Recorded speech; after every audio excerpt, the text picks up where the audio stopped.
Where's the best place to have dinner before going to homecoming? Obviously, it's Olive Garden. It's close by. You get breadsticks, pasta, carb load so you have energy for the dance, and then you just go right over. My top 3 options before then is if you're feeling Italian, go to Cafe Giordano. Really good. I like that a lot. If you're feeling seafood, going to Bonefish Grill is a good one. And then if you want a really good view, Lake House, if you can get out right over here on Bowles, if you can sit out on the deck, that's a great place and a great spot. So I would suggest somewhere low-key that you're already comfortable going to eat. I really like Los Dos Potrillos and Littleton, but I think there's a few other locations. Thank you. Okay. Do you have any funny memories from your past homecoming? So in general, homecoming was always really fun. Dancing is the best part, obviously, but I think my funniest memory is probably when my boyfriend freshman year showed up to my house to pick me up for pictures wearing the wrong colored shoes. So he had like one brown leather and one black leather shoe on, and my dad gave him a really hard time. He was like, "Oh, you're gonna show up and pick my daughter up looking like that? You better go fix yourself." So that's it.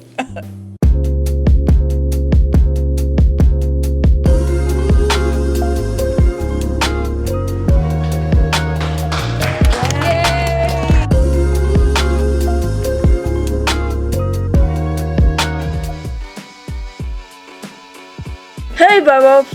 Friday, October 3rd is Luminescence Day, also known as Neon Day. Make sure you wear your neon, and we will see you at the homecoming football game at Jeffco Stadium at 7:30 p.m. Who am I here with today?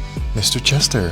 What is the most embarrassing homecoming story that you've had? The one that comes to mind comes from last year. I had a kiddo that wanted to ask a girl by using Zen packs, and he said it will be amazing if you go to HOCO with me. And I'm like, isn't it against school policy to bring tobacco products on property? And does this young lady chew or anything like that? And he was like, no, I just thought it'd be cool. Well, thank you. No problem. Who am I here with today? Mrs. Philhart. Well, it's probably embarrassing for other people, but to me, I think it's kind of genius. Yeah. Right? I saw a promposal or a homecoming proposal that said, "By the way, will you go to HOCO with me? If you don't, it would be irrational." Do you get it? Yeah, that's funny. I hope that the person's date got it too. I'm not sure she did. Hi, who am I here with today? I'm Mr. Ketchum. What is the most embarrassing homecoming proposal you've seen? So I don't really have an embarrassing homecoming proposal, but I can say that my personal homecoming photos are really embarrassing because back in the early 2000s, frosted tips were really cool, and all of my homecoming photos that have frosted tips in. Thank you. Who am I here with today? Mrs. Welsh.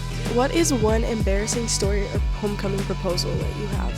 So it's not personal, but it is one that I personally witnessed. So I was in high school and I was in a choir class, and a student had arranged with the teacher to bust out a solo. And within this solo, he sang to what he wanted to be as his date. And he had like made up some lyrics and he sang to her. And then at the end, he got down on one knee in front of her, and everybody was just staring, and then all she did was go.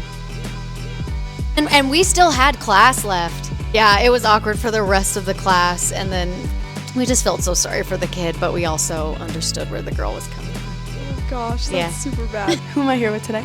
Mr. Garco. What is one embarrassing homecoming proposal story you have? Well, my freshman year of high school, I thought the best idea to get a girl to go to homecoming with me was to call her home phone. Her dad picked up and interrogated me on the phone for a few minutes, and then he handed off the phone to her, and I was already all freaked out and probably sweating a little bit. You know, had my spiel ready. Hey, this is Jeffrey Garco from your math class. Want to know if you'd go to homecoming with me? And then it was dead silence on the other end of the phone for probably a solid 30 seconds, and then she said, "Who is this?" I said, "Jeffrey Garco, the kid who sits right next to you in math class." And she said, "Oh, okay, no," and then hung up the phone. Did you ever talk to her after that? Never again. No. Never. Thank you. Hey, Reds, come with me to the biggest homecoming assembly. Let's go.